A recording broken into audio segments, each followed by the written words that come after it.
బాగున్నారండి? కోనసీమ అనూష్ కిచెన్ మీరంతా ఏం చేస్తున్నారండి?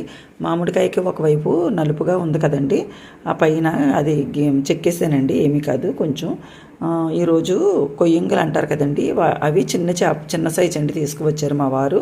మామిడికాయలు వేసుకుని మామిడికాయతో కొయ్యంగులు వండుదామని కూర చేపలు నేను శుభ్రంగా చేపలన్నీ క్లీన్ చేసేసానండి. క్లీన్ చేసేసుకుని ఉప్పు కారం మసాలా వేసానండి. మసాలా అంటే జీలకర్ర, వెల్లుల్లి, చిన్న అల్లం ముక్క కొంచెమే వేయకూడదండి మామిడికాయ కూరలోను. ధనియాలు నేను శుభ్రంగా దంచుకుని కొంచెం పేస్ట్ వేసానండి. కొత్తిమీర, కరివేపాకు కూడా వేసుకున్నాను. బాగా ఈ కూర ఎప్పుడు కూడా మనం గరిటెతోటి కలపకూడదు కదా, చేపల కూర ఏదైనా సరే అందరికీ తెలిసిన విషయం కదా.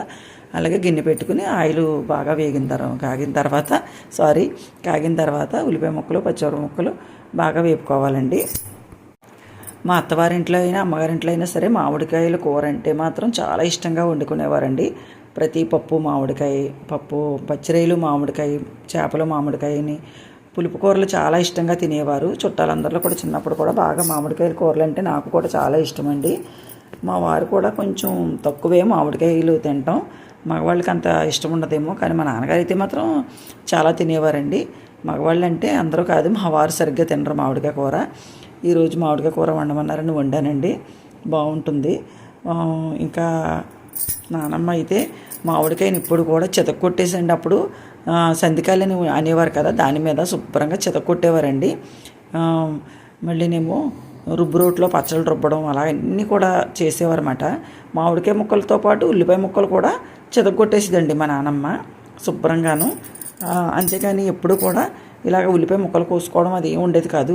అన్నీ ఉల్లిపాయ ముద్ద నూరడం, జీలకర్ర ముద్ద నూరడం, మామిడికాయ ముక్కలు కూడా ముద్దలాగా కొట్టేయడం, కొట్టడం అన్నమాట.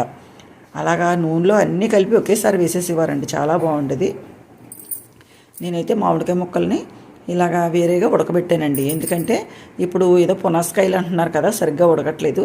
చేపలు మెత్తగా ఉంటాయి కాబట్టి దానిలో పచ్చి ముక్కలు వేస్తే ఉడుకుతాయి, ఉడకవా అన్నట్టుగా ఆ ఉద్దేశంతో నేను మామిడికాయ ముక్కలు ఇలాగ ఉడకబెట్టుకుని, మా అత్త ఉండేవారండి, మా శ్యామలత్తని, ఆవిడ కూడా ఇలా ఉడకబెట్టే వేసేవారు. నా చిన్నప్పుడు బాగా గుర్తు, మా ఇంటికి వస్తే వాళ్ళ ఇంటి దగ్గర కూడా చూసేదాన్ని. మా అత్తయ్య గారు కూడా ఇలా ఉడకబెట్టే వేస్తారు, అమ్మ అయితే పచ్చి ముక్కలు వేసేదండి. అందుకని ముక్కలు, ఎందుకంటే నేను ఇలా ముక్కలు ఏరుకుని తినడం కొంచెం ఇష్టం నాకు. కూరలో వేసిన తర్వాత ఎలాగైనా కరిగిపోతాయి అనుకోండి, బాగా మెత్తగా పేస్ట్ లాగే ఉడికిపోయినాయండి. కాకపోతే నేను ఇలా గరిటతో ఇంకా చిదపలేదండి, అలా వేసేసుకున్నాను, నాకు ఇష్టం తిందామని ముక్కలు. ఇదిగోండి ఇలాగా చేపల కూర శుభ్రంగా బాగా ఆయిల్ వేసేసుకున్న తర్వాత చేప ముక్కలు కలిపి పక్కన పెట్టుకున్నాం కదా మనం, ఉప్పు కారం అన్నీ వేసుకుని అది బాగా మగ్గిపోయిన తర్వాత